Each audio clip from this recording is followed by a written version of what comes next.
హర్యానాలో, రాజస్థాన్లో, మధ్యప్రదేశ్లో మీ పట్టు ఉన్న ప్రాంతాలలో, మీ పట్టే ఎక్కువ ఉన్న ప్రాంతాలలో జరిగినప్పటికీ కూడా మీరు ఏమీ మాట్లాడడం లేదు అంటే మీ వైఫల్యాన్ని మీరు ఒప్పుకుంటున్నట్టు కాదా? ఇక మంత్రి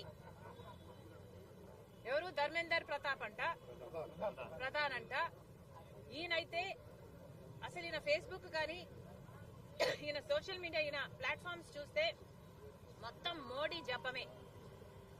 అంటే మోడీ జపం చేయడానికి మాత్రమే ఈయన మంత్రి పదవి ఉంది. ఇంతవరకు నీటి గురించి ఒక ట్వీట్ కూడా లేదు. మేము ఇది చేస్తామని గాని ఓ భరోసా ఇస్తున్నట్టు గాని ఆ తల్లిదండ్రులకు గాని ఆ బిడ్డలకు గాని ఏ భరోసా ఇంతవరకు ఇవ్వలేదు. మరి ఇలాంటి వాడే మంత్రిగా కొనసాగాలనా? బీజేపీ పార్టీ సమాధానం చెప్పాలి, మోడీ గారు సమాధానం చెప్పాలి. బిడ్డల